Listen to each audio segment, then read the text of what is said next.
Sim, Odete, porque eu acho que justamente essa questão de ver a relação do PT, né, com o movimento operário e com o movimento de massas, e o papel do Lula na entrada, né, na sua entrada no governo, é uma questão muito importante para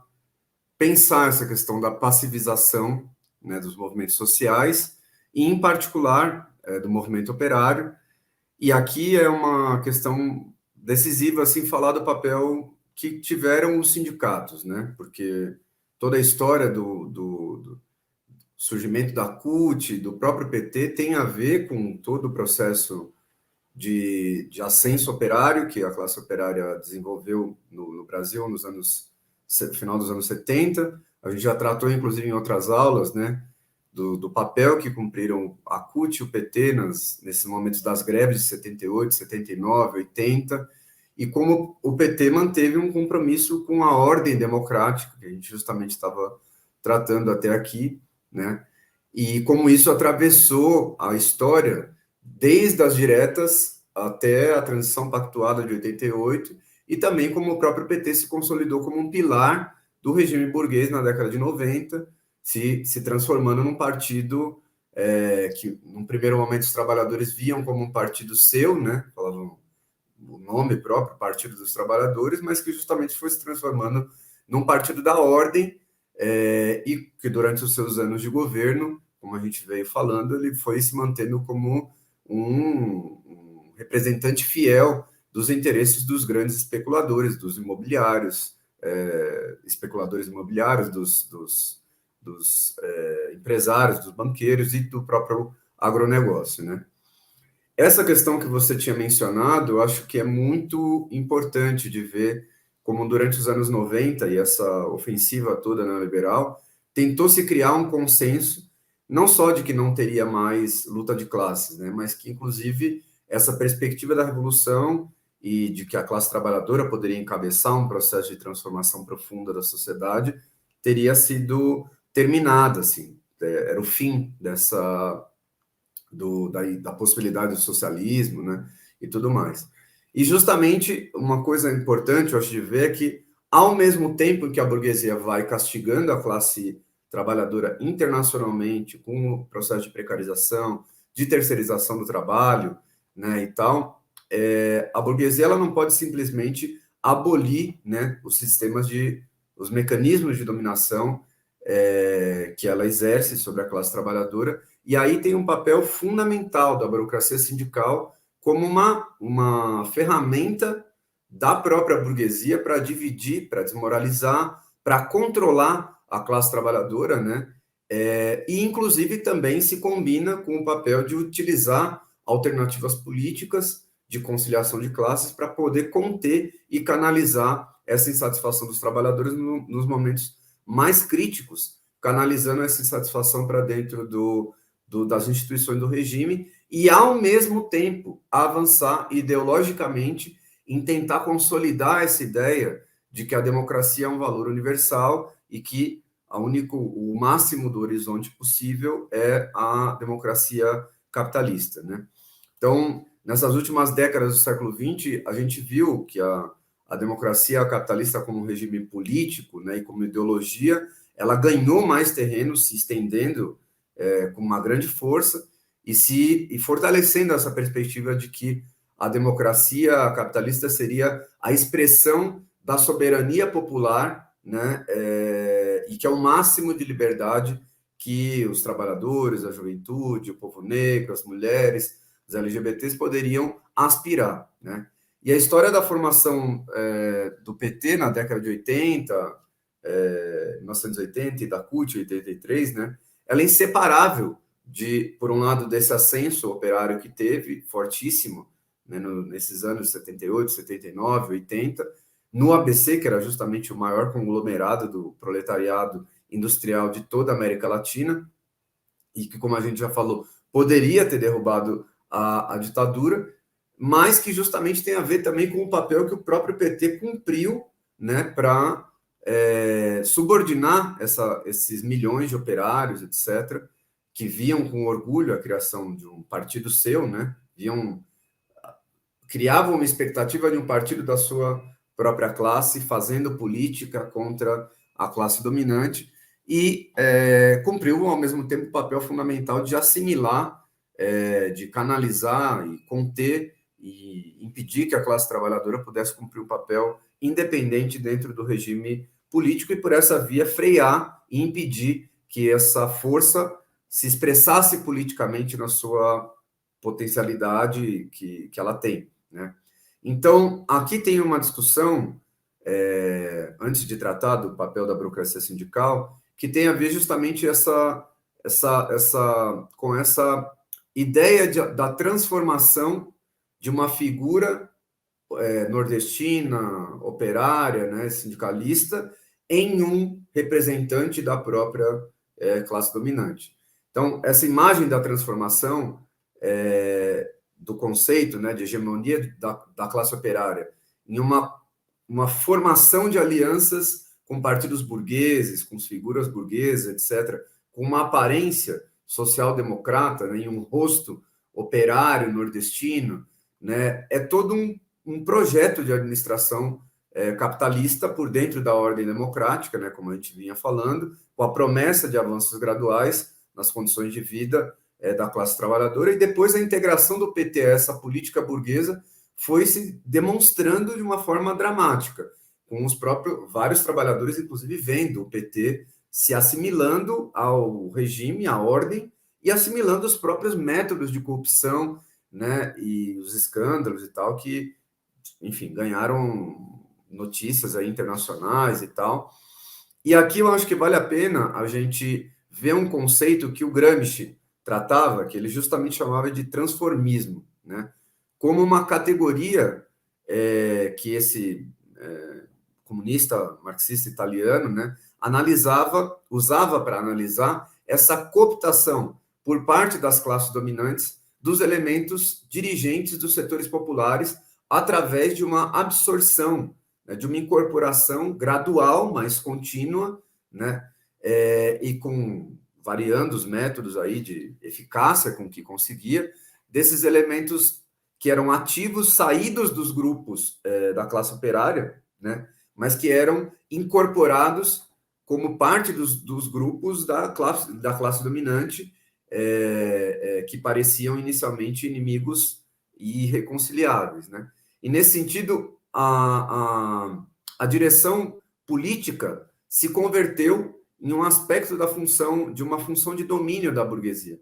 porque a absorção dessa camada, né, dessa elite dos grupos subordinados e tal, levava a uma decapitação desses setores e a aniquilação desses setores como como um risco à própria ordem dominante, né? Então, eram setores que eram assimilados, né? E esse processo de assimilação teve uma expressão bastante gráfica assim, no próprio Lula, como figura, mas a gente poderia dizer, inclusive, que se expressou já no primeiro mandato do Lula, em que a gente via vários ex-dirigentes sindicais, né, que eram figuras reconhecidas nas categorias onde atuavam e tal, se incorporando aos próprios ministérios, como o próprio Palocci, o Guxiquem, o Berzuini e várias outras figuras que rapidamente passaram de ser vistas como ex-dirigentes sindicais para se tornar ministros da democracia capitalista burguesa, né? E aqui já queria ligar, então, com outro conceito, que é justamente o conceito de Estado integral, o Estado ampliado, que é desenvolvido mais teoricamente pelo Gramsci, né? E que ele parte justamente desse conceito para tentar demonstrar como o Estado, primeiro assim, como o Estado como uma combinação entre a ditadura, né, burguesa e hegemonia sobre os setores da sociedade, e através desse conceito ele se propõe a explicar justamente como que a burguesia ela não fica esperando passivamente o que ela chama de consenso, né? O que ele está tratando aí como o consenso, mas como a burguesia ela atua de uma forma consciente para buscar desenvolver uma série de mecanismos e conseguir criar uma aparência de que é um consenso que esconde a essência de ditadura e de dominação, né, organizando o conjunto da sociedade sobre a sua influência política, ideológica e tudo mais. E nesse sentido, a ampliação desse Estado, né, do Estado ampliado, que ele falava, é uma resposta da própria classe dominante a um processo de emergência do movimento operário no início do século XX e que busca justamente, através do reconhecimento dos sindicatos como instituições, primeiro como ferramentas foram criadas por uma necessidade da classe operária se organizar, para lutar, etc., mas que ao legalizar e reconhecer esses sindicatos como instituições também atrelava os sindicatos ao próprio Estado burguês. Então, esse processo de estatização das organizações de massas, né, e a expansão da burocracia no interior de alguns dos movimentos sociais, etc., são alguns aspectos que são fundamentais para ver essa dupla função, né, de integração ao Estado e, ao mesmo tempo, de fragmentação da classe trabalhadora. Em alguns artigos que a gente tem, e um livro que eu queria já deixar uma indicação forte aqui para todo mundo conhecer, que chama Estratégia Socialista e Arte Militar, a gente vai justamente apontando como a burocracia operária ela foi no passado e continua sendo um destacamento avançado, né, para organizar a hegemonia burguesa nas organizações do proletariado, que e que daí vem justamente o fato do Trotsky denominar a burocracia sindical como agentes da burguesia dentro do movimento operário, né, atuando justamente para dividir, desmoralizar e conter a classe operária através desse mecanismo de reconhecimento dos próprios sindicatos como uma instituição legalizada, né? E esse objetivo da classe dominante ele se busca tanto por meios ideológicos como por meios que são justamente de coerção, né? Combinando diferentes formas essa equação, né? E por isso que o Trotsky ele vai chamar a atenção como, fundamentalmente na época imperialista, o capitalismo está cada vez menos disposto a admitir, né,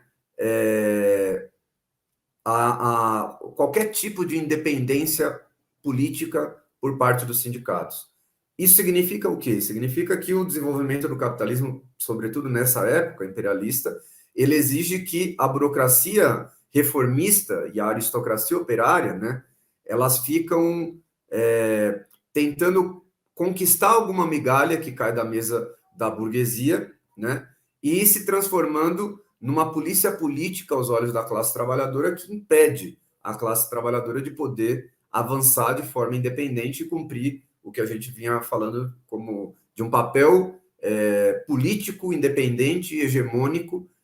para combater de maneira mais frontal a própria ordem de dominação burguesa. Então, o Gramsci ele vai abordar essa questão em alguns termos semelhantes quando ele coloca que a burguesia tinha conseguido conquistar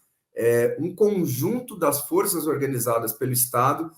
e para tutelar o domínio político e econômico das classes dominantes, e ele depois vai acrescentar, inclusive, que é justamente por esse motivo que vários partidos políticos inteiros e outras organizações econômicas ou de outro gênero devem ser considerados organismos de polícia política de caráter investigativo e preventivo, né? O que ele está querendo dizer com isso? Que os sindicatos, né, que surgiram como uma ferramenta, como eu falei, de luta dos trabalhadores, para defenderem os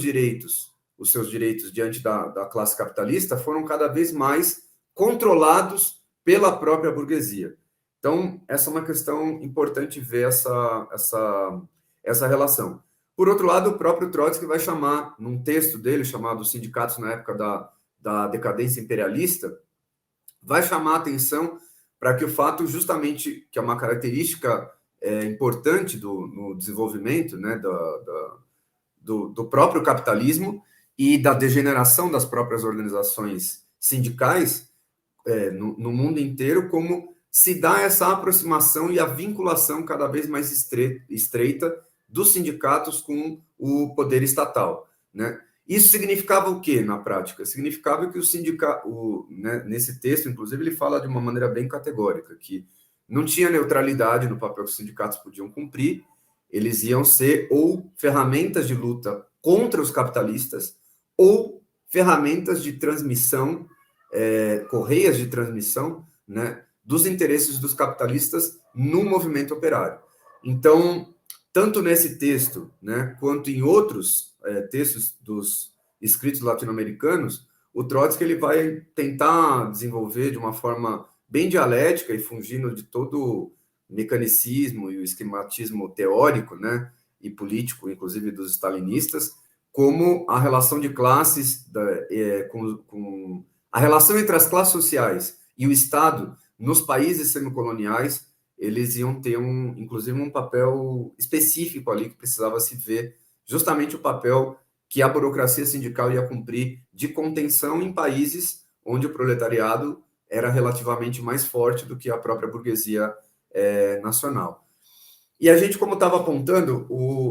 esses anos de governo do PT, nos anos 2000, ele alimentava uma expectativa de uma melhora gradual, né, nessas condições de vida, em meio se utilizando, inclusive, se apoiando no processo de crescimento econômico, que teve particularmente nesses anos, né, de 2003 a 2008, mas como isso se chocava justamente com o aprofundamento dessas contradições mais estruturais do país, que a gente veio mostrando como se aprofundaram, inclusive, durante todo esse período. Uma questão importante, aí ligando as definições teóricas do Gramsci com as do Trotsky, é ver como nas democracias capitalistas, a burguesia ela ia criando o que a gente poderia chamar de trincheiras de dominação burguesa dentro dessa ordem de dominação, né, que é a democracia burguesa, e que a burocracia sindical justamente cumpriu um papel decisivo para controlar, como uma das trincheiras, para controlar, para fragmentar, para desmoralizar a força da classe trabalhadora e, desse modo,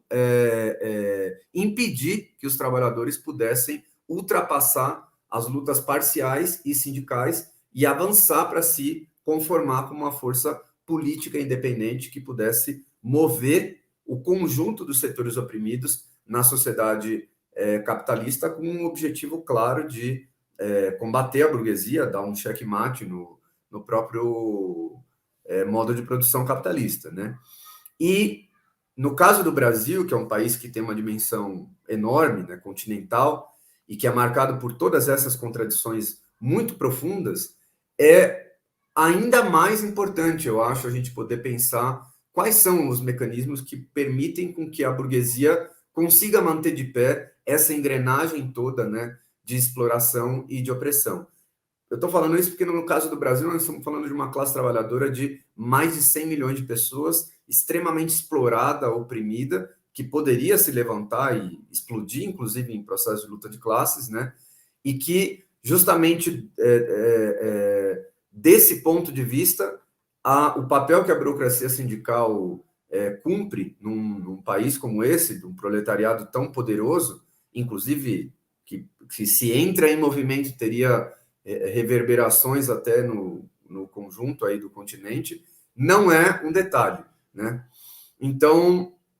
esse nível do desenvolvimento desigual e combinado que a gente estava tratando antes, né? E os diferentes pesos econômicos de cada região no país, e, enfim, de todos os resultados também do que a gente viu da reforma trabalhista e como ela generalizou o trabalho precário ainda mais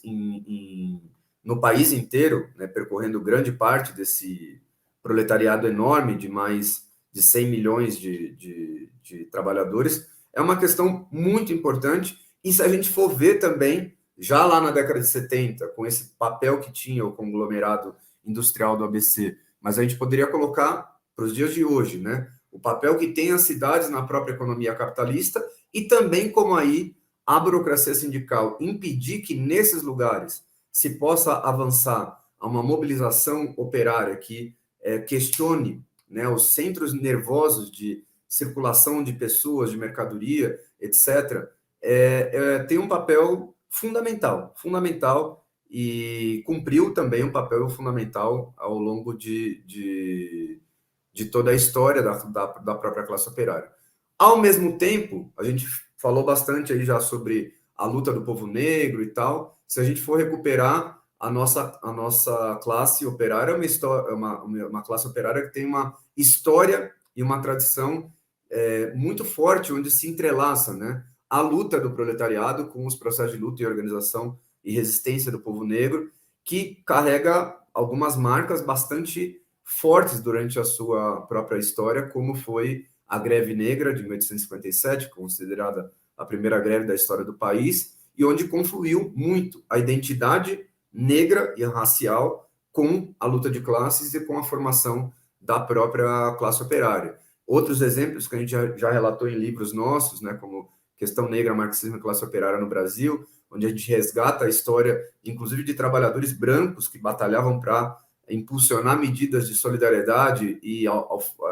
libertação, emancipação dos negros, né? E também é uma classe operária que tem na sua história a formação de dois grandes partidos políticos muito importantes, que foram o PCB e justamente o PT. E é uma classe operária que carrega essa história dos ascensos do final da década de 70, carrega na sua história toda a repressão que sofreu, como eu falei, em processos como a da CSN e da própria Petrobras, e também, olhando a história da classe operária, não é um detalhe ver que justamente aqui a estrutura sindical que se criou nos anos 30 tinha como um objetivo, já naquele momento, atrelar os sindicatos ao Estado através de vários mecanismos, um deles, inclusive, bastante importante, que é o conhecido imposto sindical, uma forma de atrelar materialmente os sindicatos, que o Estado arranca um dia de salário de cada trabalhador e depois reparte entre os sindicatos, as confederações, federações, etc., mas também criar uma série de leis, de normas, como foi a consolidação das leis do trabalho, né, a CLT, que foi criada pelo Getúlio Vargas na década de 40 e 43, e que o Estado aparece justamente como um intermediador nas relações entre os trabalhadores e os patrões, ingerindo, né, diretamente a serviço e em prol dos interesses da burguesia nas organizações dos trabalhadores. Então, dito de outra forma, a gente poderia dizer que a CLT, na verdade, foi um golpe estrutural na independência dos sindicatos e do movimento operário em relação ao Estado e permitiu justamente o Estado cumprir esse papel de controlar, de disciplinar, de determinar também os limites do que os sindicatos podem ou não fazer. E aqui nós estamos falando não só das greves, mas se os sindicatos podem, por exemplo, levar à frente as demandas e as lutas dos setores mais precarizados da classe trabalhadora, como são os trabalhadores terceirizados, que justamente aumentou bastante, né, a terceirização durante todo esse período de ofensiva neoliberal e durante os anos de governo Lula, né? O imposto sindical foi uma forma de atrelar financeiramente os sindicatos ao Estado, e ao mesmo tempo, ao longo da história, a gente foi vendo como se desenvolveram outras formas também de dependência material, né, econômica, dos sindicatos e dos próprios dirigentes sindicais do próprio Estado, em relação ao próprio Estado. Uma delas, inclusive, é a permissão, por exemplo, do afastamento por um período indeterminado dos dirigentes sindicais para exercer o mandato sindical, ficando sem trabalhar, né? Inclusive ficando afastado do trabalho durante décadas e décadas, e ao mesmo tempo em que o Estado vai lá e garante valores que são valores milionários através do imposto sindical para os próprios sindicatos ao longo de várias décadas, né? Isso aí depois sofreu uma mudança com a própria reforma trabalhista, mas a questão fundamental aqui do atrelamento dos sindicatos ao Estado, ela não se perde mesmo com essa mudança que ocorreu através da reforma trabalhista. E isso se combina, né, ao papel político que a gente veio falando já bastante do PT como um partido que ia alimentando essa expectativa de que por dentro da democracia burguesa fosse possível solucionar, ou pelo menos atenuar de uma maneira significativa esses sofrimentos da classe trabalhadora por dentro das instituições, e, ao mesmo tempo, por essa via, mantendo a classe trabalhadora subordinada, sem poder cumprir esse papel independente.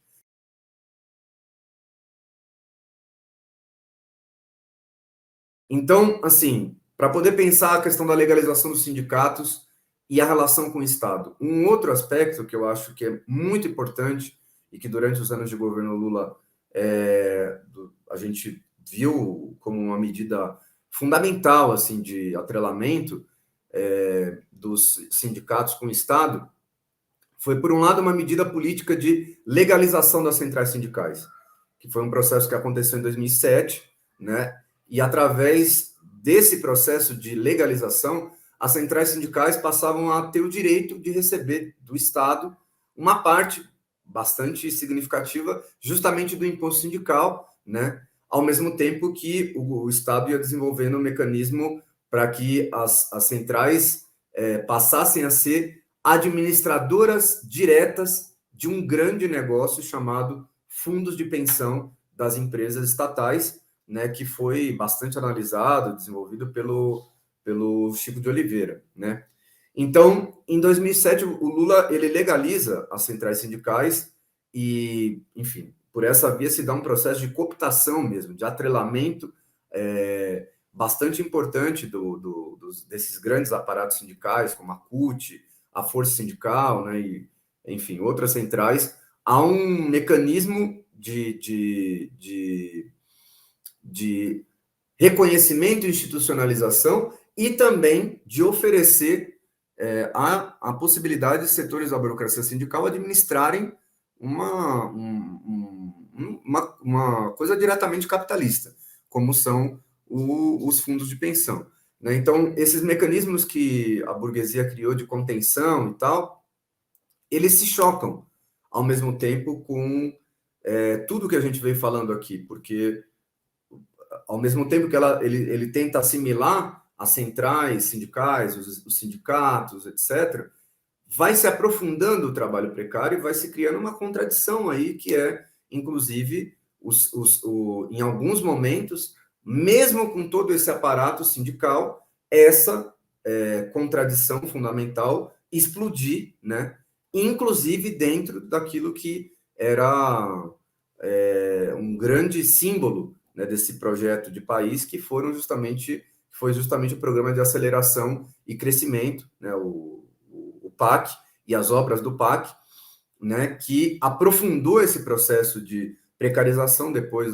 da crise econômica de 2008, e mesmo depois dessa, como eu falei, mesmo com essas medidas de tentar manter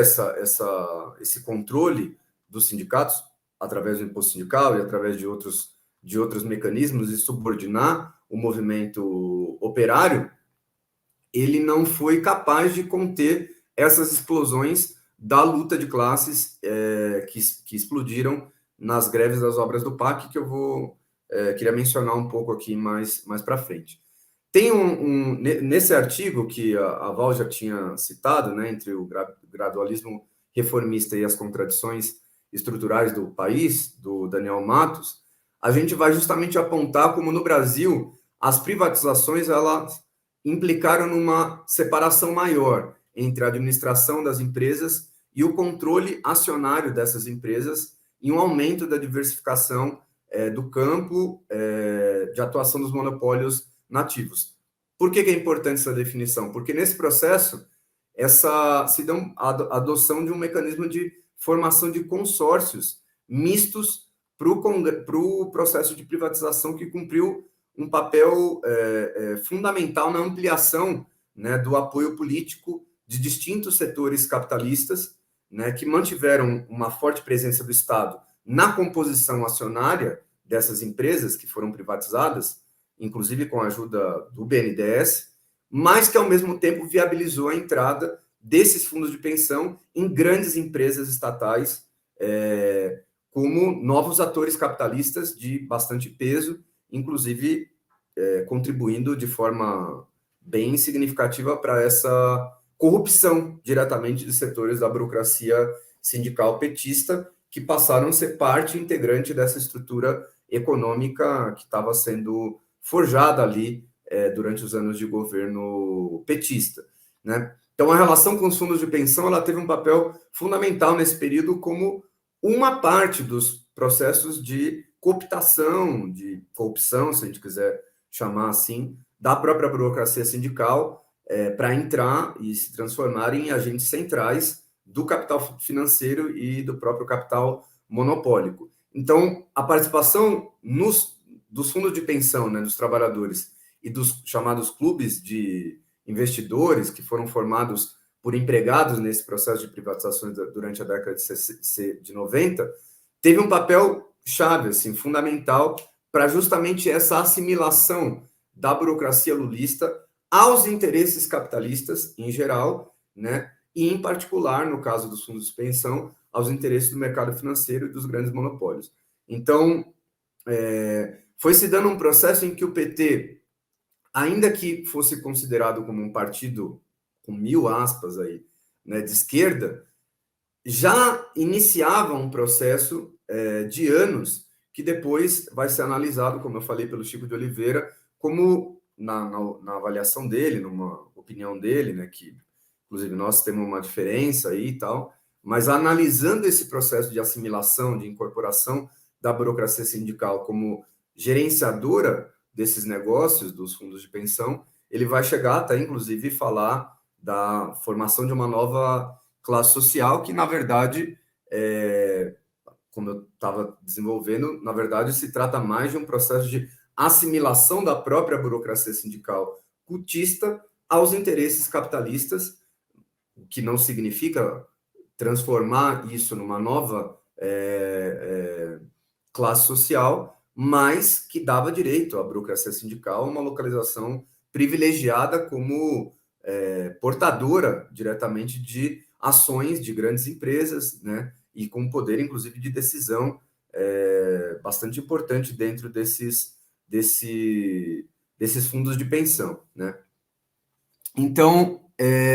se a gente fosse olhar de uma forma mais geral, esse processo está ligado ao que a gente veio falando aqui de uma tentativa de atenuar os conflitos de classe, né? E manter dentro dessas empresas a participação de vários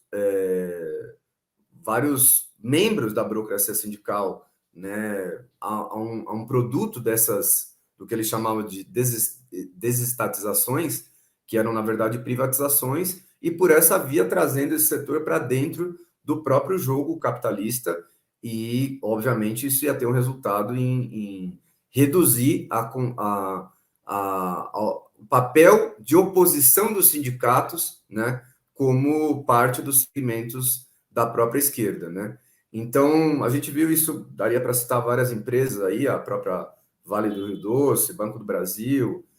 Caixa Econômica, enfim, várias empresas aí onde esse processo se desenvolveu. Então, assim, se a CUT ela foi fundada em 1983, né, surgindo como a maior central sindical, na verdade, ela tem, obviamente ela foi um produto também do ascenso operário dos anos 70, a gente viu ao longo dos anos 90 a própria burguesia buscando ter formas de,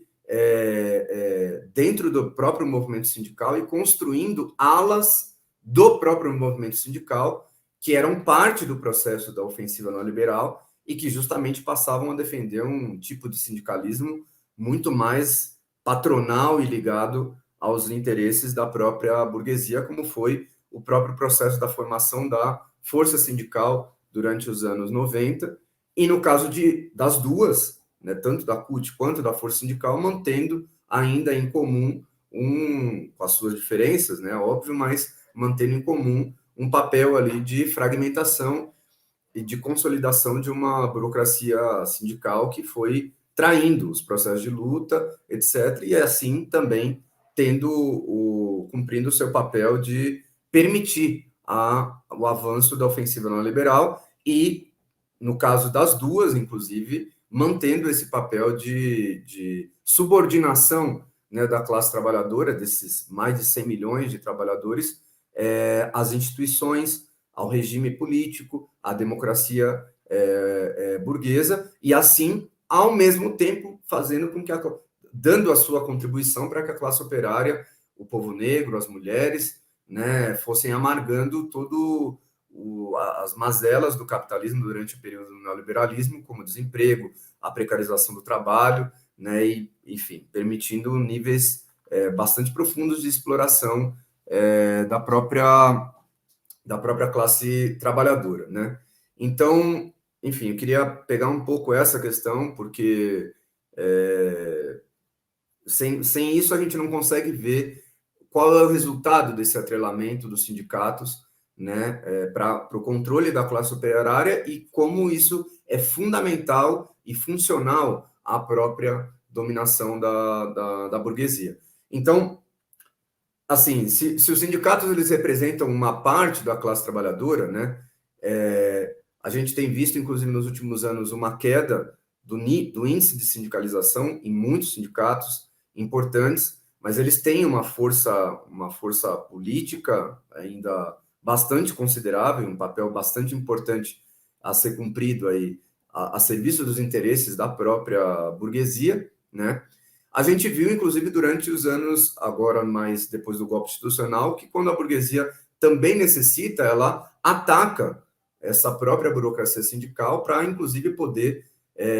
subordinar ainda mais ela aos interesses da própria burguesia, né? E essa relação de subordinação dos sindicatos e da própria aos interesses da própria burguesia nacional, a gente pode ligar também a uma outra definição que o Trotsky faz, que é o papel que os próprios sindicatos terminam cumprindo para a subordinação da classe trabalhadora aos interesses da própria burguesia imperialista de países estrangeiros aqui, atuando aqui dentro, né,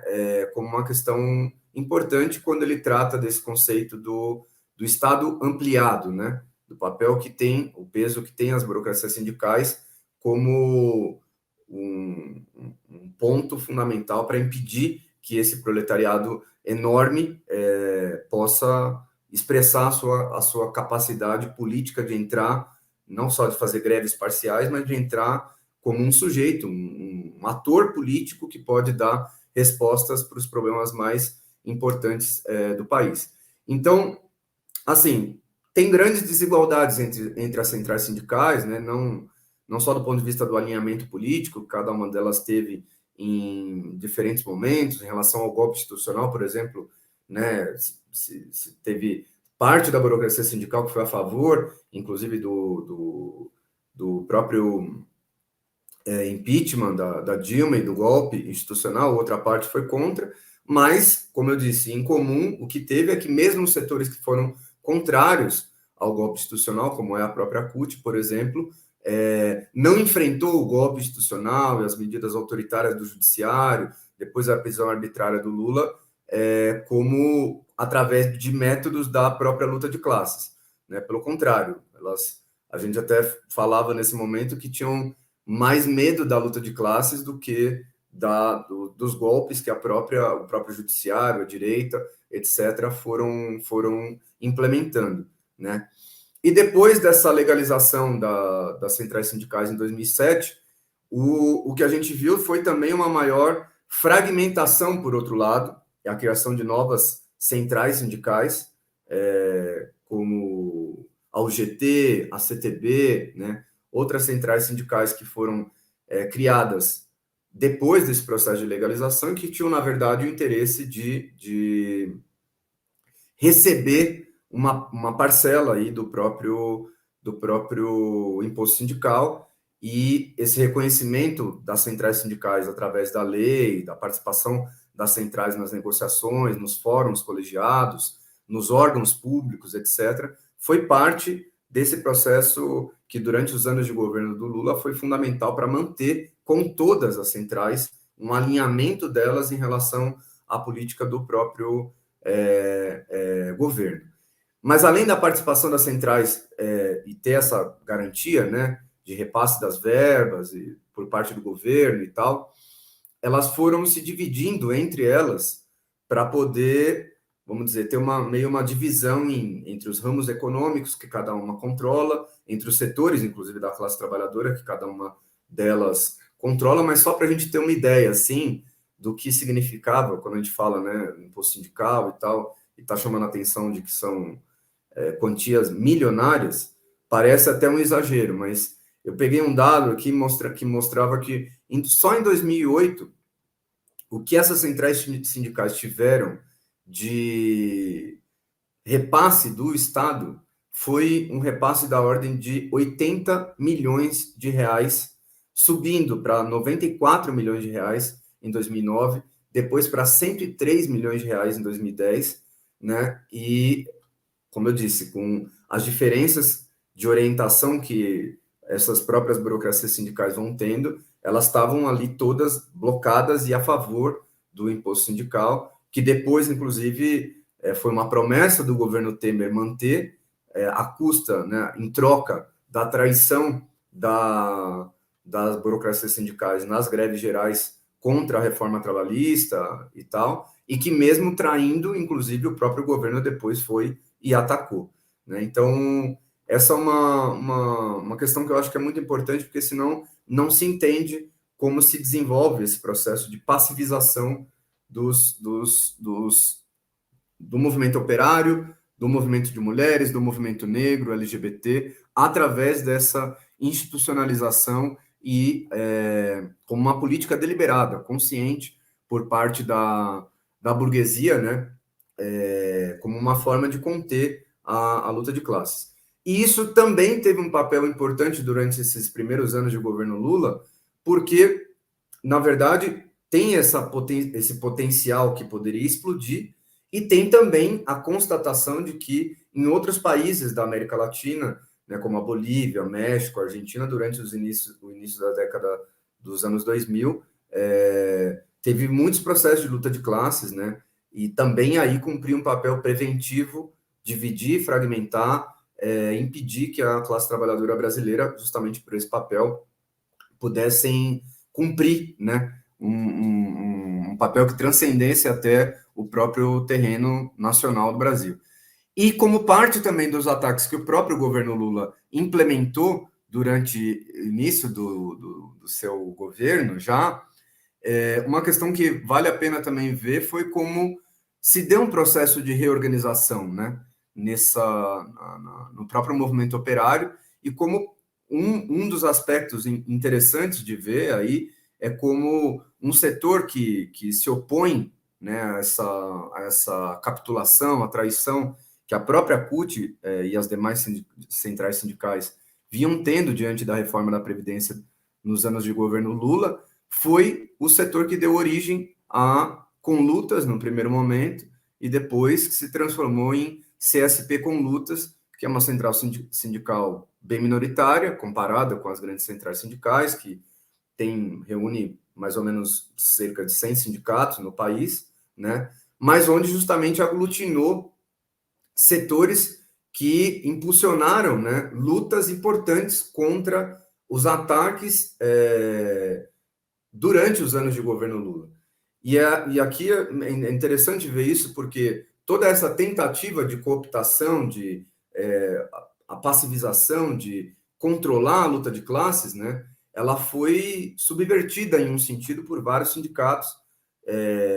pelo menos alguns sindicatos importantes, como foi o próprio Sintusp, o Sindicato dos Trabalhadores da USP, que encabeçou, ao longo dessas décadas de governo do próprio Lula, muitas greves, né, lutando contra os ataques à universidade, em defesa da educação, mas se somando também às batalhas nacionais que a classe trabalhadora estava travando e impulsionando, ao mesmo tempo, um aspecto muito importante de ir na contramão de toda essa fragmentação que a ofensiva neoliberal produziu, né, com trabalhadores de primeira e segunda categoria, com efetivos e terceirizados, ajudando a impulsionar e apoiando ativamente, né, as lutas, por exemplo, das trabalhadoras terceirizadas que se desenvolveram ao longo de vários anos, aí, durante os anos de governo do próprio PT, né, dentro e fora da própria universidade. E esse é um aspecto qualitativo de unidade das fileiras operárias, de defesa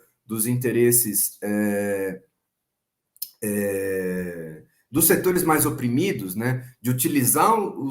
as posições sindicais, inclusive, a serviço de defender os setores mais explorados da nossa classe, que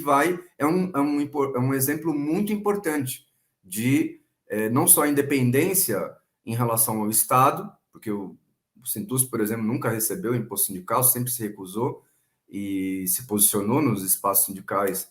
nesse sentido, como passou a defender que dentro da própria Conlutas se levantasse um programa que partisse da defesa dos trabalhadores de iguais direitos, iguais salários para os trabalhadores terceirizados, mas que inclusive eles pudessem ser efetivados como trabalhadores da própria universidade sem necessidade de concurso público e assim construindo um embrião de uma unidade, né? Ou seja, de unir tudo aquilo que a burocracia sindical queria dividir. Né? Então, eu queria só mencionar esse aspecto da Conlutas e que hoje, inclusive, tem aglutinado os setores que, diante, inclusive, da eleição do próprio Lula, mantém uma posição clara de independência de classes e isso é um ponto de apoio fundamental para as próximas batalhas que que a nossa classe de conjunto vai ter que travar no próximo período.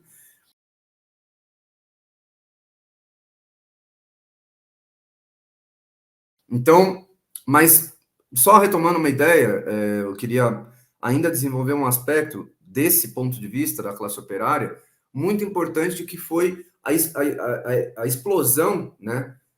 Não por acaso, desse aspecto que a gente falou várias vezes, que foi a precarização do trabalho explodindo no meio do projeto desenvolvimentista de país, supostamente, né? Desenvolvimentista de país, que foi construído ao longo desses anos de administração do capitalismo brasileiro, que foi esse símbolo das obras do PAC, do Plano de Aceleração do Crescimento.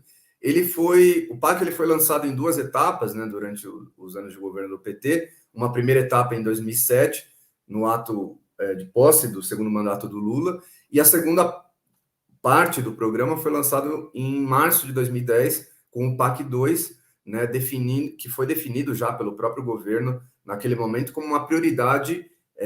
bastante importante de investimento em infraestrutura e tal, que inclusive era uma grita da própria burguesia ao longo de vários anos, de que precisava ter mais investimento em infraestrutura, etc., para justamente aumentar a produtividade, a lucratividade das empresas, né, e os lucros capitalistas. E o discurso lulista foi justamente de que essas medidas podiam levar a uma retomada do crescimento com distribuição de renda e tal, e não à toa o Lula ele prometeu agora, inclusive na campanha eleitoral, retornar um pouco a esse espírito das obras do PAC como uma espécie de desenvolvimento do país, né? No primeiro governo, ele não por acaso, quem assumiu a dianteira justamente das obras do PAC, de todo o projeto, foi a Dilma, como, no caso, aí, como ministra da Casa Civil, né? E que, vários anos depois, ela ia se tornar a sucessora do Lula e tal, e usar justamente esse emblema do PAC como um patrimônio para poder fazer campanha e depois ser eleita. E é um elemento muito importante que, justamente em 2010, né, o governo, eu até peguei um trechinho aqui, que ele falava que o PAC é essencial para coibir os impactos da crise financeira que assolou os mercados internacionais de 2008 e 2009, e o discurso, inclusive, oficial do Lula, né, do governo do PT, era de que no Brasil, diferentemente da maior parte dos países, o governo federal não reduziu esses investimentos e, ao contrário, o PAC justamente, né,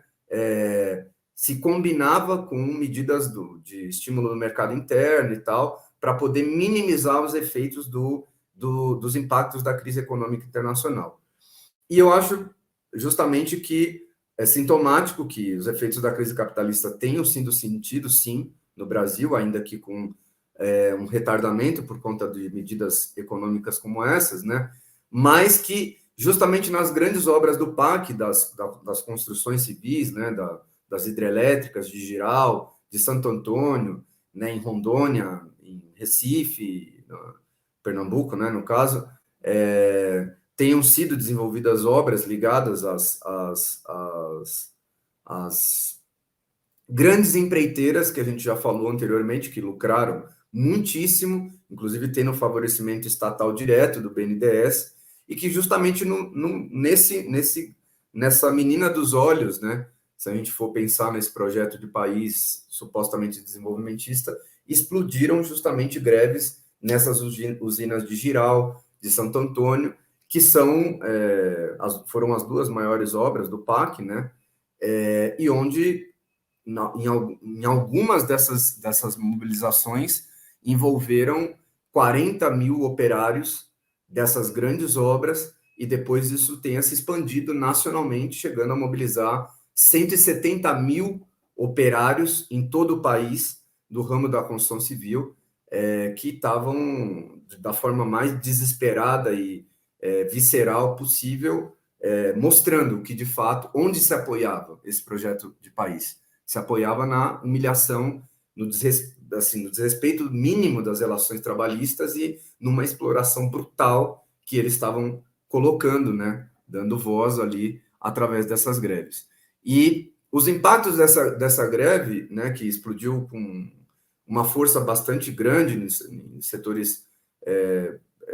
precarizados, ela se expressou também num nível de revolta que esses operários expressaram, assim, tipo, botando fogo diretamente queimando 40 ônibus, botando fogo nos galpões, né, onde os trabalhadores se amontoavam todos ali sem as condições mais mínimas de higiene, né, de direitos trabalhistas, etc., e inclusive com um grau de ataque às condições mais humanas, mais elementares, que você lendo os relatos, você vai ver que tinham operários que ficavam meses, até anos, sem ver as suas famílias, para poder sustentar o que seria esse projeto supostamente desenvolvimentista. E aqui nós estamos falando, quando estou falando fazendo questão de ressaltar que eram operários negros e nordestinos, porque não é um exagero dizer que eles estão justamente se ancorando para impulsionar esse grande projeto desenvolvimentista numa herança escravocrata e do processo de colonização do Brasil e de desenvolvimento desigual, que é se aproveitar dessa condição de miséria que o capitalismo submete o povo nordestino para poder ampliar os lucros dessas grandes empreiteiras que são quem mais lucrou durante todo esse período. E também aí eu não queria deixar de mencionar, né, que foi um aspecto muito importante, que em meio a esse processo, justamente a própria Conlutas tenha buscado se vincular a esse processo das mobilizações dos operários das obras do PAC, e lá na própria Universidade de São Paulo, uma das greves das trabalhadoras terceirizadas, que também estavam por outra via, mostrando essa cara do Brasil profundo que o governo lulista queria esconder, né? Essas coisas tivessem se conectado e, a partir de uma greve das trabalhadoras terceirizadas, né, apoiada por um sindicato combativo, classista como o Sintusp, pela juventude universitária, por intelectuais, por organizações de esquerda, né, revolucionárias, estavam intervindo aí, inclusive, tivessem lançado, a partir do coração de uma greve das trabalhadoras terceirizadas, uma carta em apoio aos operários que estavam se levantando a milhares de quilômetros ali em outro lugar do país, e justamente um dos congressos da Conlutas, um desses operários veio parabenizar, falou, você é da USP e tal, e veio parabenizar a gente justamente por uma iniciativa de unidade das fileiras operárias para justamente enfrentar todo esse projeto de precarização que percorreu as hidrelétricas de Jirau, de Santo Antônio, né, a usina termoelétrica que foi feita no Ceará, em Pecém, as obras também de Suape, as obras da transposição do Rio São Francisco, que são parte dessas medidas do PAC, né, a construção da ferrovia transnordestina lá no Nordeste, refinarias da Petrobras, e, enfim, e que também é o que estava na base né, também do quanto o Lula e o PT se apresentavam como aqueles que iam dar uma resposta a tudo isso através de projetos como Minha Casa, Minha Vida, Luz para Todos, que também estavam justamente assentados nos salários baixos, na alta rotatividade, nos ritmos de trabalho absurdos, na informalidade, né, no pagamento, inclusive, de acordo com sem carteira assinada, em horas extras absurdas, em inúmeros acidentes de trabalho, em várias doenças ocupacionais, além de uma humilhação brutal, justamente de trabalhadores negros nordestinos que carregavam todas essas obras do suposto projeto de país desenvolvimentista. E aí é inevitável lembrar dos candangos também que construíram Brasília, né? Essa, enfim, capital do país, com um projeto supostamente todo, né, inovador e tal, mas ancorado na morte dos operários, dos candangos nordestinos também, que deixaram sua vida, a sua energia e tal, para construir cidades como Brasília. Então, não acho que é o caso aqui, mas depois tem artigos nossos no Esquerda Diário tentando dar conta, inclusive, de como se dividem essas burocracias sindicais para poder controlar e passivizar a luta de classes, né? Inclusive com algumas com maior peso na indústria, outras com maior peso no funcionalismo, outras com maior peso justamente entre os trabalhadores mais precarizados, como é uma máfia, que é a patronal, que é a UGT, né, que dirige muitos dos sindicatos de garis, de trabalhadoras terceirizadas e tal, e que é parte da gente enfrentar para poder pensar como fazer surgir esse Brasil profundo com um programa, uma estratégia que permita enfrentar os capitalistas e essa herança toda escravocrata, né? E um outro processo que eu não queria, assim, só mencionar bem breve, porque não vai ser tema, vai ser tratado, inclusive, mais para frente, que são como essa contradição, né, desse projeto de país lulista, ela vai explodir também através da luta de classes nas manifestações da juventude em 2013, em uma onda de greves, inclusive, que vai explodir depois de 2013, em 2014, e que valeria mencionar a greve dos garis, a greve dos rodoviários no Rio Grande do Sul, a greve dos metroviários, greves, inclusive, dos próprios trabalhadores da USP em 2014, que se dão ainda em meio a todos os anos de governo do PT, né, e questionando todas essas medidas. E uma última questão que eu acho que é inevitável, né, a gente se perguntar, que foi justamente quem saiu ganhando com toda essa política de colaboração de classes do PT e de contenção da própria burocracia. E em junho, se mostrou que a juventude brasileira lá tomou as ruas, né, em protestos contra a precarização de vida, o tema dos transportes e o alto custo das passagens, né, e trouxe para as ruas várias questões sociais muito importantes, né? Essas manifestações ocorreram em diversas cidades, particularmente São Paulo, Rio de Janeiro, Brasília, tiveram atos de até 1 milhão de pessoas, né? E justamente nesse momento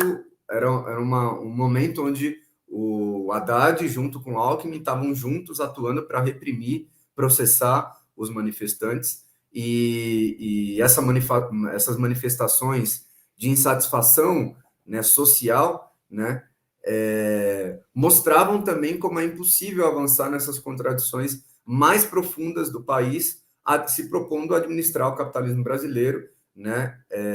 ou dizendo de outra forma, a gente poderia se perguntar se teriam ocorrido as explosões sociais nas obras do PAC e nas manifestações de 2013, se o PT tivesse atendido essas manifestações, essas demandas sociais profundas da juventude, do povo pobre, né? Provavelmente não, né? Essas foram justamente manifestações de que esse projeto de país não era um projeto que tinha a oferecer o atendimento das necessidades mais sentidas pelo povo pobre, pela juventude e tal. E a gente tem vários artigos e outros materiais onde a gente está justamente apontando essa intervenção, esse papel que tiveram os sindicatos e, por outro lado, o papel que poderiam ter, né, e que deveriam ter as correntes e organizações revolucionárias, batalhando dentro dos sindicatos para construir frações revolucionárias, né, no movimento operário, que batalhassem por um programa contra a estatização, contra a burocratização dos sindicatos, pela independência política dos sindicatos, pela democracia operária dentro dos próprios sindicatos, e para que os sindicatos pudessem servir como uma ferramenta do que a gente chama de tribunos do povo, de canalizar e buscar responder todas as mazelas sociais brutais que o capitalismo impõe contra o conjunto da classe operária, e por essa via cumprir um papel de combater seriamente a própria burguesia. Então, a gente obviamente se inspira para atuar dessa forma, numa perspectiva que particularmente Trotsky desenvolveu em vários artigos dele, né, notas e tal, colocando como batalhas fundamentais lutar pela democracia operária e pela total independência dos sindicatos em relação ao Estado burguês, para que sejam os próprios trabalhadores que decidam realmente e controlem os sindicatos a partir das assembleias, que sejam soberanas, né, que a gente também chama de auto-organização dos próprios trabalhadores, onde os trabalhadores possam falar e colocar propostas para votação, tenham liberdade de ter diferenças políticas, inclusive apresentar nas assembleias, e por essa via os próprios trabalhadores decidirem passo a passo cada uma das suas lutas, mas também possam debater os grandes problemas nacionais, né? E também tomar medidas para combater a burocratização dos dirigentes sindicais, como a rotatividade dos dirigentes sindicais liberados para que voltem a trabalhar, a proporcionalidade nas diretorias dos sindicatos, né? E, inclusive, criar depois também espaços de auto-organização que transbordem os próprios trabalhadores representados nos sindicatos, permitindo com que os trabalhadores mais precarizados, como os terceirizados, os entregadores, os trabalhadores de Uber e tal, possam ver nos sindicatos uma ferramenta através da qual possam atender as suas demandas. E justamente também batalhando pela independência em relação ao Estado, né, que se materializa em combater essa estrutura sindical, o imposto sindical, né, o atrelamento do Estado, né, pela via do judiciário,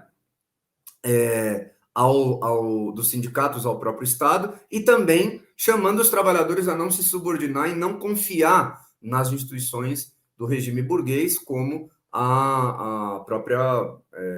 próprio judiciário, o Congresso Nacional, etc., como a gente viu ao longo de muitas décadas essa burocracia sindical asquerosa fazer por essa via, impedindo que os trabalhadores pudessem se unificar com mostrar para os trabalhadores que a nossa unidade não é com os patrões, com a direita, com as instituições do regime, mas a unidade da própria classe trabalhadora, né? E também se liga à nossa batalha contra a burocracia e por uma perspectiva do que os sindicatos deveriam cumprir, combater toda forma de corporativismo que divide os trabalhadores em diversas categorias e entre os setores mais precarizados, e por essa via os sindicatos poderem justamente cumprir esse papel de tribunos do povo, que não defendem os interesses apenas de uma categoria, mas, como eu disse, são porta-vozes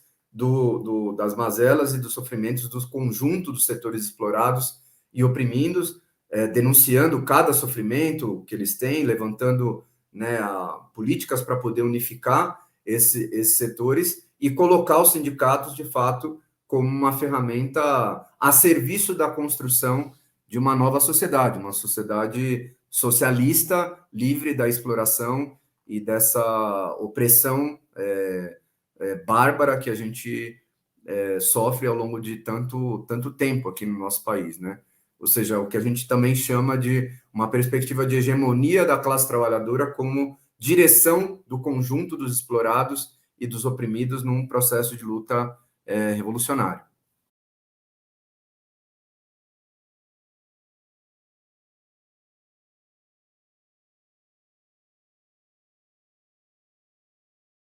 Nossa, Pablito, realmente é muito importante ter toda essa visão em relação ao que foi a relação do PT com os movimentos sociais, inclusive do ponto de vista da luta das mulheres. É todo um tema que nós do Pão e Rosas a gente discute bastante, né? E tinha até um debate no movimento de mulheres de um certo recuo tático em relação a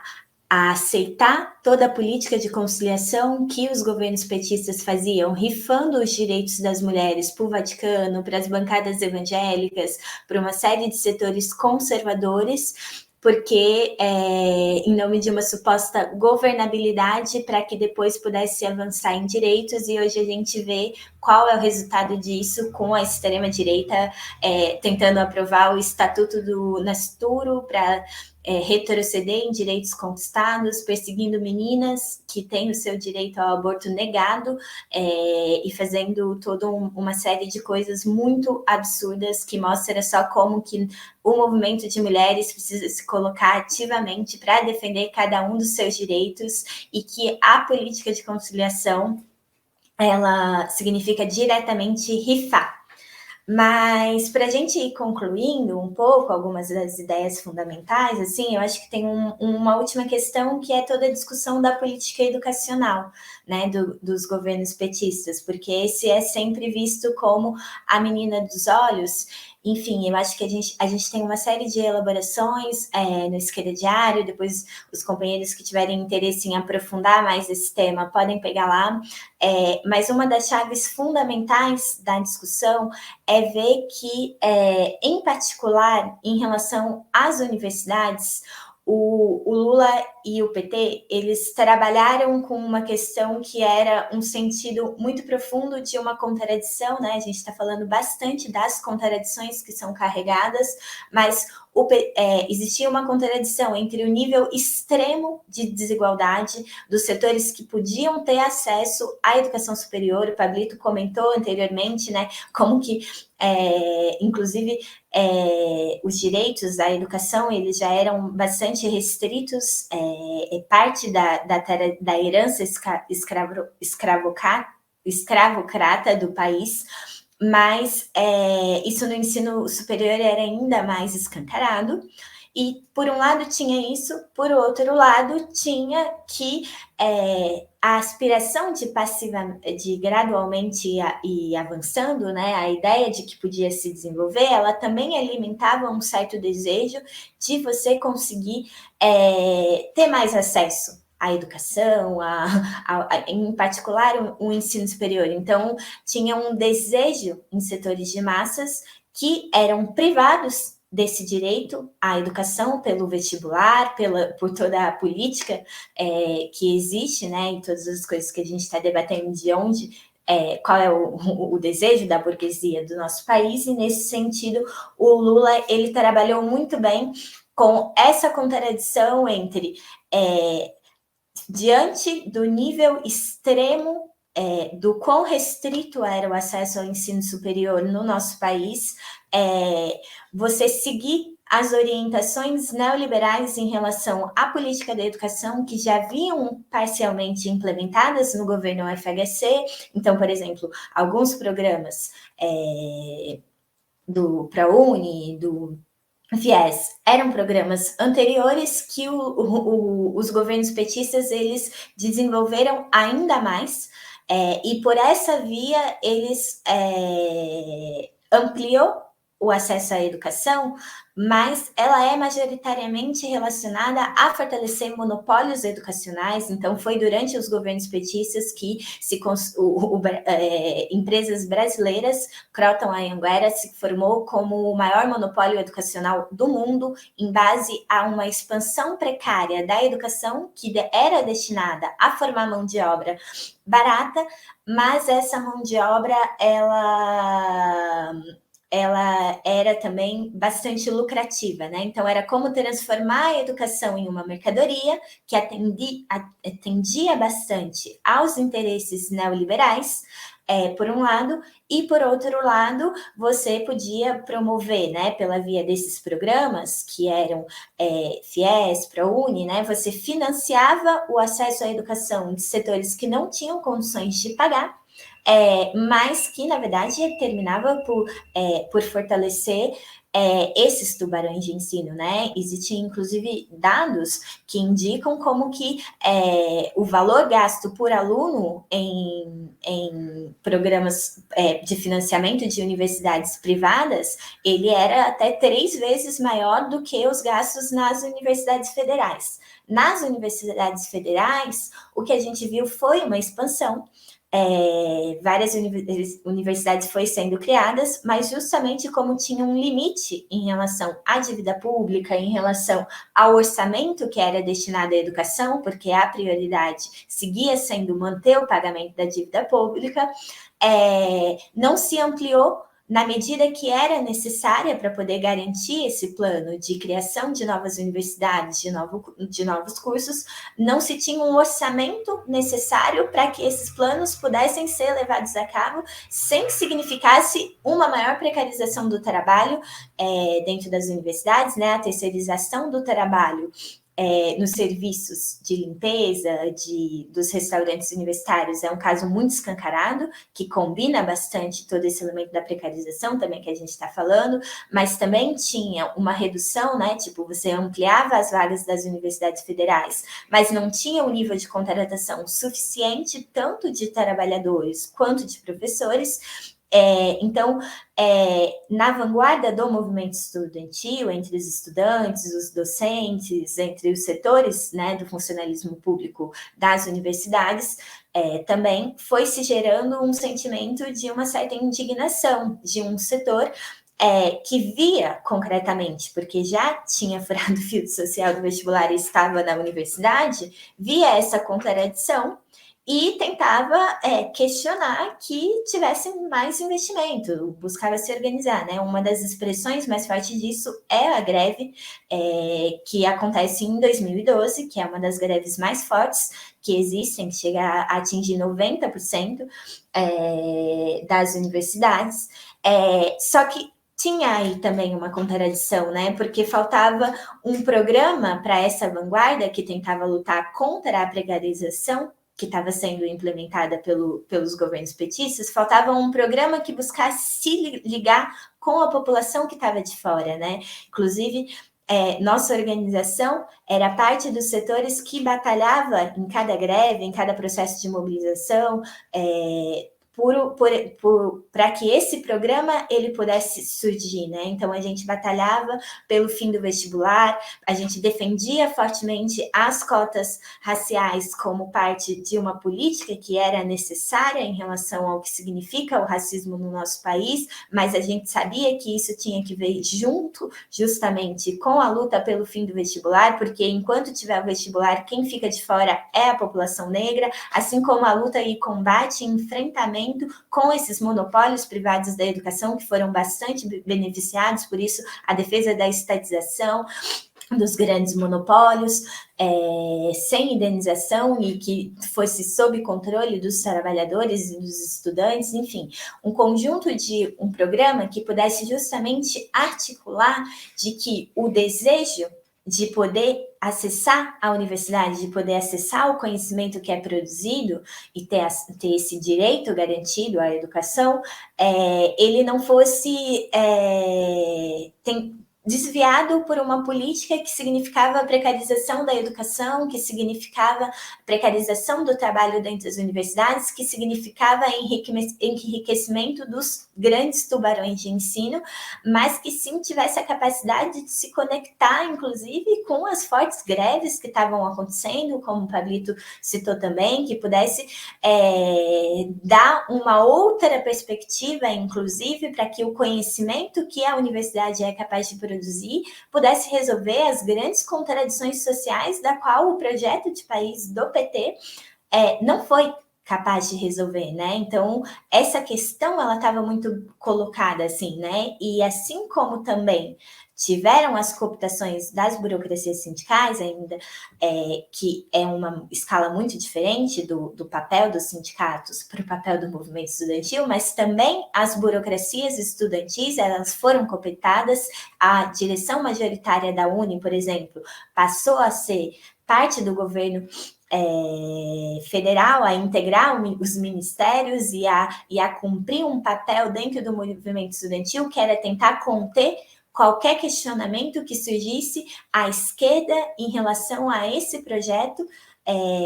que é o projeto educacional do Lula, e transformar esse sentido da ampliação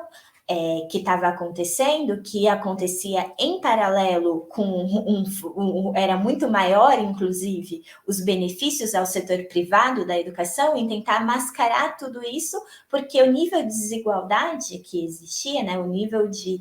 falta de acesso ao ensino superior, ele era tão profundo no nosso país, que as burocracias, elas cumpriam muito esse papel, da qual o lulismo se aproveitou da contradição existente, né, para poder falar que ali era uma grande política educacional que estava em curso, assim, né? E esse sentido mais profundo de pensar o papel que os setores que faziam oposição de esquerda a essas burocracias que batalhavam para defender a política do governo dentro do movimento estudantil, isso é uma coisa muito decisiva, assim, né? Porque se você está atrelado ao governo e as políticas do governo, então a capacidade de questionar elementos como esse, como hoje a gente vê, né? Os tubarões do ensino, a galera que defendeu tanto os grandes, que estão ligados aos grandes monopólios de educação, quanto que defendeu a reforma do novo ensino médio, por exemplo, que é um nível extremo da precarização dos professores, mas também do ensino dos estudantes, tão diretamente lá no governo de transição, e as burocracias estudantis integram esses comitês juntamente com esses setores e atuam dentro do movimento estudantil, inclusive, para tentar que os estudantes aceitem e coloquem na sua cabeça que o horizonte tem que ser tentar negociar com esses grandes inimigos nossos e não se organizar de forma independente para poder lutar pelas nossas demandas mais profundas, para poder se ligar com a população que hoje fica de fora das universidades e que não tem esse direito, assim. Eu acho que, enfim, isso é alguns elementos, assim, para colocar algumas ideias em relação à nossa aula. Depois vale a pena, quem quiser aprofundar mais, a gente tem várias elaborações no Esquerda Diário que daria para fazer uma discussão, e é algo que a gente vai seguir também elaborando, porque é sempre muito fundamental para refletir os nossos desafios, assim.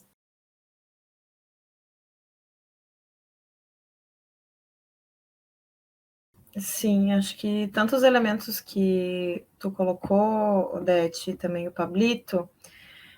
acho que já dão uma visão bem profunda, assim, sobre, enfim, esses limites do projeto de país do lulismo. E eu queria só pontuar algumas coisas sobre a transição entre esse segundo governo Lula e o primeiro governo Dilma, que, enfim, pega um momento importante também da situação internacional, assim. O segundo governo Lula, ele vai terminar, enfim, com índices de aprovação muito importantes, e com base nesses índices vai eleger a Dilma como sucessora natural, e expressando também que o lulismo se consolidava como um projeto capaz de garantir uma aparente hegemonia, ainda que não sem contradições, né, como a gente foi desenvolvendo, e com, enfim, uma oposição de direita que não saía também completamente derrotada, assim. O fato é que, embora tenha tido uma série de desconfianças, tanto das bases eleitorais tradicionais quanto de outros setores, essa transição ocorre, né? Já no momento em que a situação econômica era bastante distinta, a inflação já estava mais se fazendo sentido que nos anos anteriores. Ao mesmo tempo, essa situação bastante baseada no trabalho precário, essa corrosão, né, do salário dos setores mais precários também se fazia sentir, ainda que os aumentos salariais acima da inflação e o crédito, seguiam ali alimentando uma certa expectativa de massas de que a situação de vida poderia seguir melhorando. Também, enfim, né, nos anos seguintes, o Brasil sediaria a Copa, Olimpíadas, ainda se sustentava no início do governo Dilma, um pouco essa continuidade de uma melhora progressiva das condições de vida, só que isso foi, na verdade, se esvaindo, né, ao longo dos anos, e bastante baseado também em sinalizações cada vez mais conservadoras, porque na medida em que a crise econômica foi avançando, na verdade, aquele projeto de conciliação de classes, ele foi se mostrando mais concretamente como um projeto em que seriam feitos ajustes necessários para garantir os interesses capitalistas, na verdade. Então, aquele cenário econômico mais incerto, ele colocava justamente essa situação. Ao mesmo tempo, também, a própria base política, parlamentar, que foi se formando ao longo dos governos Lula, também com essa situação, ela ia aprofundando o seu caráter heterogêneo e colocando também dificuldades, né? E crises políticas a serem enfrentadas ali pelo governo Dilma. Então, enfim, foram muitas sinalizações, né, para esses setores conservadores. Acho que teve um símbolo importante ali daquele período, que foi publicado no segundo turno das eleições, que foi a Carta Aberta ao Povo de Deus, que sinalizava ali, né, não só a reafirmação dos acordos com o Vaticano, que já estava colocado, mas também nenhum avanço nos direitos das mulheres. Odete comentou um pouco sobre isso, né, mas acho que é bem importante também para ver qual é a situação em que vai iniciar esse primeiro governo da Dilma, assim. Sinalizava ali, enfim, bastante fortemente para a bancada evangélica que não haveria avanço em relação aos direitos das mulheres, particularmente o direito ao aborto, e também em relação aos direitos da população LGBTQIAP+, assim. Então, essa tensão entre essas bases políticas conservadoras, mas também setores ditos mais progressistas, né? E essa dificuldade de hegemonizar essas bases políticas vai marcar bastante a política desse primeiro governo Dilma. Tem ali, né, o que hoje a direita depois caricaturizou como o kit gay, que foi um veto, né, que a Dilma fez a uma proposta de um material anti-homofobia que seria distribuído nas escolas, e, na verdade, na negociação, né, com os setores conservadores, estava justamente a situação de um dos ministros ali, que depois vai cair, né, que é o Palocci, que vai ser, enfim, uma primeira crise política entre várias que o governo Dilma vai enfrentar ali. Depois, enfim, também nessa tensão entre a negociação com setores da direita e setores conservadores, e a busca por criar algum tipo de hegemonia em relação a esses setores no Congresso, também a votação do Código Florestal vai ser importante, tanto na marca da continuidade de uma política que beneficia o agronegócio e os setores latifundiários do campo, em detrimento, né, de uma perspectiva de reforma agrária, de uma perspectiva enfim, na verdade, sendo um ataque direto aos povos indígenas. Também vai ser uma medida bem marcante, né, desse primeiro governo Dilma, como um ataque que vai gerar esse desgaste em relação às suas próprias bases eleitorais, que vai além, né, dessas greves do PAC, como o Pablito também desenvolveu, e também outros processos de luta de outras categorias de serviços, como telefonia, telemarketing, que também vai expressar esse desgaste em relação às bases eleitorais. E isso é importante porque essas são as primeiras expressões mais claras, né, de uma situação que vai se aprofundar nesses governos da Dilma, né, nesse primeiro governo Dilma. ainda que esse cenário nacional, o que primasse, né, fosse a passividade do ponto de vista da luta de classes, esse governo ele também vai ser marcado por um cenário internacional bastante mais instável, assim, que é justamente um cenário marcado pelo primeiro ciclo da luta de classes aberto desde a crise capitalista de 2008, e pelos impactos que isso vai ter no Brasil. Ainda em 2010, que é o ano que a Dilma é eleita, vai estourar a Primavera Árabe, que foi o ponto mais agudo de uma primeira onda da luta de classes, que vai atravessar vários países com revoltas, com processos revolucionários, questionando, inclusive derrubando ditaduras de décadas no Oriente Médio. Para além dessa região do Oriente Médio, também a juventude vai protagonizar manifestações nos Estados Unidos, com o Occupy Wall Street, na Espanha, além de greves operárias na Grécia, e que foram processos bem importantes ali que se deram ali naquele período e que, enfim, de maneira geral foram desviados, enfim, derrotados, e que geraram crises políticas muito importantes dos partidos tradicionais, ao mesmo tempo que mostraram, né, os limites de arranjos políticos neorreformistas, como foi o caso do Syriza na Grécia, que enfim, inclusive o PSOL e boa parte da esquerda brasileira sempre foram entusiastas, mas o fato é que ganha esse peso de massas, né, no marco de um processo de luta de classes, e termina chegando ao governo e, na verdade, aplicando contra a classe trabalhadora e o povo todas as medidas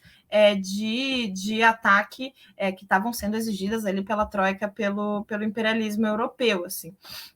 Então, pela esquerda vai gerar esse tipo de processo, pela direita, essas crises dos partidos tradicionais vai dar espaço também a fenômenos de radicalização da direita, né? Como foi o Brexit, também o Trump. Então, todo esse processo dessa situação internacional também vai atravessar o Brasil nesse primeiro mandato da Dilma, né? Já em 2012, com essa situação ainda da inflação sendo mais sentida, depois em 2013 isso se aprofunda. Para além disso, né, ainda no ano de 2012, um corte muito importante de 55 bilhões no orçamento público, que vai atingir principalmente a educação e a saúde, também uma primeira medida mais aberta desses efeitos da crise, né? E que vai começar a chocar expectativas de uma melhora gradual de condições de vida, com o fato de que depois de 2 mandatos do PT, na verdade, não só não ocorriam mudanças estruturais, como esses efeitos da crise eles vão ser mais sentidos, essas contradições estruturais vão se aprofundando, e esse desgaste também político da Dilma vai se expressando. Então, ali nos processos das jornadas de junho de 2013 que todas essas contradições que estavam se gestando, elas vão se expressar de uma maneira muito mais aberta.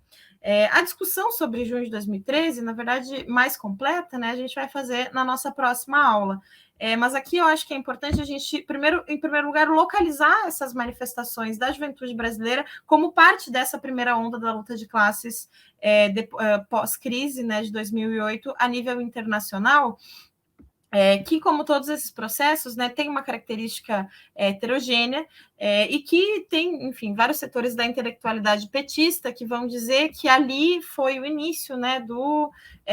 crescimento da extrema-direita, buscando, na verdade, anular todo o potencial bastante progressista, todo o conteúdo bastante progressista, ainda que um conteúdo difuso, que se expressou ali nas jornadas de junho. Na verdade, foram atos que começaram contra o aumento da passagem, mas que as pautas extrapolaram bastante. Tinha, né, vários cartazes que diziam não é só sobre 20 centavos, que diziam que não era... Que era contra tudo que está aí, enfim, gerando um desgaste no conjunto do regime político, na verdade, se opondo ao conjunto do regime político e também ao governo do PT naquele momento,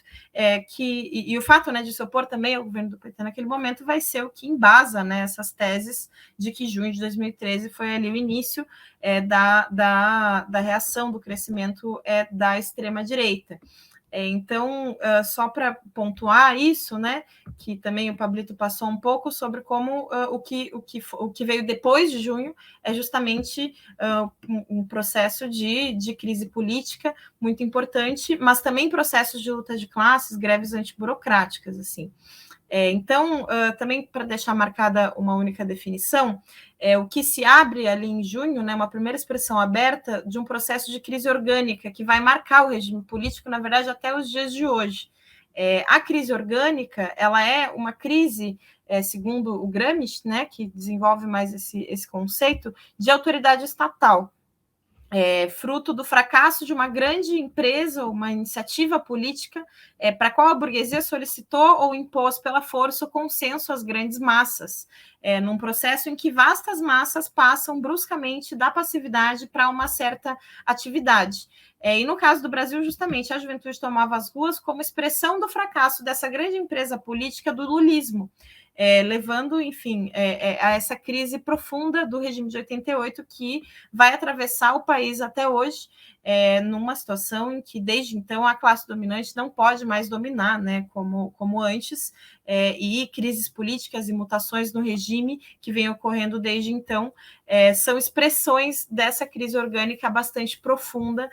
que atravessa o país. Mas, enfim, como eu tinha colocado, né, isso vai ser tema mais aprofundado da nossa próxima aula. Para as nossas conclusões de hoje, é suficiente pontuar esses aspectos.